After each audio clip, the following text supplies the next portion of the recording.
नमस्कार दोस्तों।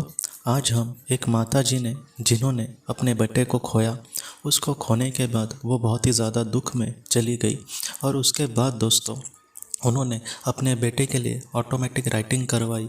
तो उस ऑटोमेटिक राइटिंग में उनके बेटे ने उनको किस तरीके से संदेश दिए, इसको आज हम देखने वाले हैं। ये जो संदेश है उन सारे लोगों को जिन्होंने किसी अपने को खोया है, उनको बहुत ही ज़्यादा मदद करेंगे। इसलिए मैं आपसे यही निवेदन करना चाहता हूँ कि ये जो संदेश है, इन सारे संदेशों को आप कृपया गंभीरता से लेना। जिस तरीके से उनके बेटे ने अपने माँ को संदेश दिए हैं, मैं वैसे के वैसे आपको अब पढ़ाकर सुनाता हूँ। आप कृपया इन सारे संदेशों को अच्छे से सुनना। Mummy, I love you mummy, मुझे माफ़ कर दो। मैंने जो गलत निर्णय लिया उसके लिए मुझे माफ़ करना। मेरे बस में कुछ भी नहीं था। मेरी मानसिक स्थिति जवाब दे गई थी और आप ये मत समझना कि मेरे जाने का वक्त नहीं था। जाने का वक्त तो था, लेकिन मैंने सही रास्ता नहीं चुना। मम्मी, आपको मैं बहुत प्यार करता हूँ। आप ही तो मुझे समझ पाती थी। मैं आज आपको बहुत कुछ कहना चाहता हूँ। ऐसी बहुत सी बातें जो मैं आपसे शेयर करूँगा। मैं अभी भटक नहीं रहा हूँ, मेरे इस लोक की डेस्टिनी पर पहुँच रहा हूँ। मम्मी, मैंने गलती की, पर सब मेरे ग्रह करवा रहे थे। मम्मी, यहाँ आकर ही मुझे पता चला कि मेरा लाइफ पर्पस डिटैच होना था। मुझे डिटैचमेंट का लेसन लेना था, तो वो अपने आप ही हो गया। मुझे एंसेस्टर्स, मेरे पूर्वजों का भी कर्ज था मेरे ऊपर। उसी कर्ज के कारण मेरी वैसी हालत हो गई थी। मम्मी, मैं कुछ बातें आपको बोलना चाहता हूँ। आप अपना मन इन सब बातों से दुखी मत करिए कि मेरी सोल भटक रही है, उसे मुक्ति नहीं मिली। ऐसा सोचकर परेशान मत होना। आपने मेरे लिए जो भी किया वो बेस्ट था। इससे ज़्यादा और क्या आप मेरे लिए करते। मैं ही आपका कर्ज नहीं निभा पाया। जब आपको मेरी ज़रूरत हो तो मैं आपके पास नहीं होऊंगा। जाने के बाद ही ये एहसास होता है कि रिश्ते हमारे लिए कितनी अहमियत रखते हैं। जो प्यार आपने दिया, मैं उसका कर्जदार हूँ। आपसे अच्छी माँ तो मुझे मिल ही नहीं सकती थी। आप लोगों ने बहुत कष्ट करके मुझे पढ़ाया। बहुत दुख देखे हैं आपने अपने ज़िंदगी में। हमेशा किसी चीज़ की कभी भी कमी नहीं होने दी। आप मुझे बहुत ऊंचाइयों पर देखना चाहती थी।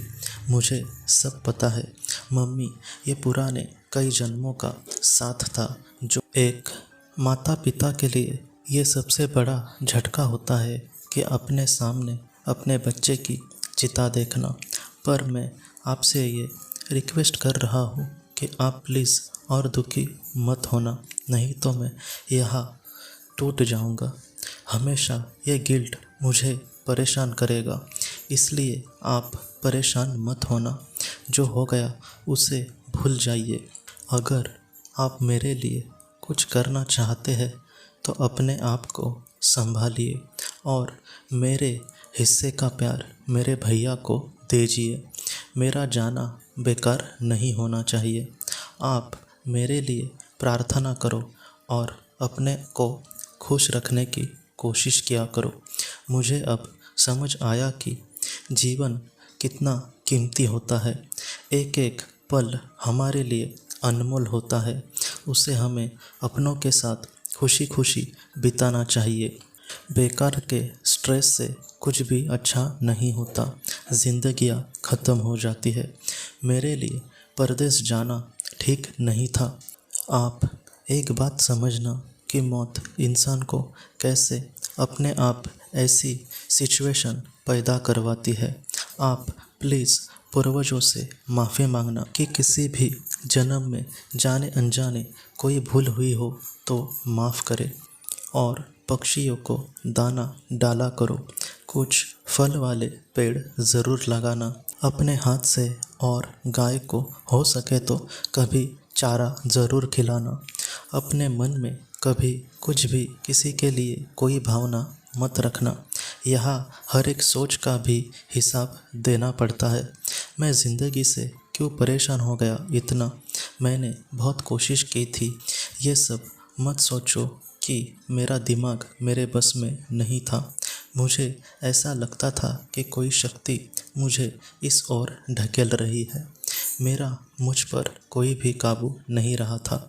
आप मेरे लिए टेंशन करके अपने आप को बीमार मत करना, नहीं तो मैं कभी भी अपने आप को माफ़ नहीं कर पाऊँगा।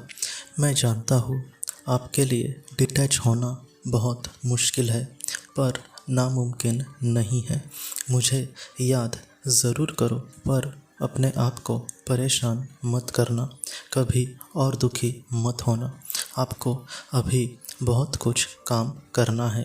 आपके अंदर के ममता को बांटे सब में। मम्मी, आप जैसी हार्ड वर्कर और डिसिप्लिन वाली बहुत प्यारी माँ को मैं दिल से वंदन करता हूँ। मेरी ये खुशनसीबी थी कि आप मुझे मिली। आपको आपके अंदर के सब इमोशंस को रिलीज़ करना है। आपको आपके गुरु ईश्वर मार्गदर्शन करेंगे। बस अपना बेस्ट दुनिया में देना। अभी आपके पास आपका जीवन का उद्देश्य आपके सामने आएगा। हमारी आत्मा को सब पता चलता है कि हमारा इस दुनिया में क्या सीखना बाकी है। हमने यहाँ पर जन्म लिया है, पर दुनियादारी में ऐसे फंसते हैं कि हमेशा अपने मकसद से भटक जाते हैं। आप मुझे लेकर दुखी मत होना। जो है उनका ध्यान रखो। मैं देखकर खुश हो जाऊंगा कि मैं भी उसी घर का हिस्सा हूँ। आप ये मत समझना कि कुछ भी नहीं मुझे पता। मुझे सब पता है। आपको अब मेरी शांति के लिए कुछ भी करने की ज़रूरत नहीं है। बस रोज़ सुबह भगवान से मेरे लिए प्रार्थना करना। मेरा अगला जन्म जब भी हो तो ऐसे दुनिया से डिटैच होकर नहीं, बल्कि अटैच होकर जाऊँ। ज़िंदगी को ऐसे दुष्कारो नहीं। मेरे कई पास्ट जन्म मैंने देखे। मुझे तो ऐसे ही जाना था। आपका ऋण कर्ज मेरे ऊपर रहा। आप देखना अभी एकदम अलग सोचोगे। उस परम धाम को पाने के लिए अंतर में जाकर और ऊंची उड़ान भरो। दुनिया में रहकर हमें बहुत से काम करने हैं, ये हमें समझना होगा। मैं आपसे मिलूँगा या नहीं, ये तो मुझे भी अभी नहीं पता, क्योंकि अभी बहुत कम समय हुआ है। इतने जल्दी कुछ भी तय नहीं होगा।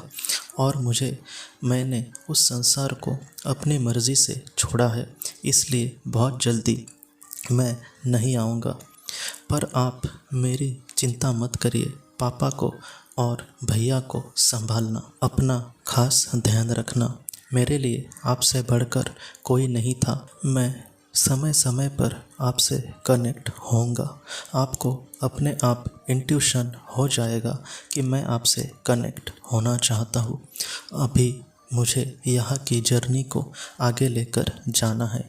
और थोड़ी देर आंखें बंद करिए रोज़ और मेरा स्मरण करिए। बहुत सा प्यार मम्मी, मुझे बस याद करिए। तो दोस्तों, इस तरीके से उस माता जी को उनके बेटे ने महत्वपूर्ण संदेश कहे हैं। ये जो संदेश है, इससे हम बहुत कुछ सीख सकते हैं। अगर आपने किसी अपने को खोया है तो ये जो संदेश है आप ज़रूर सुनना। इससे आपको भी बहुत हिम्मत मिलेगी। आपने जिन्हें खोया है उनको लेकर आप दुखी मत होना, वो हमेशा आपके साथ है।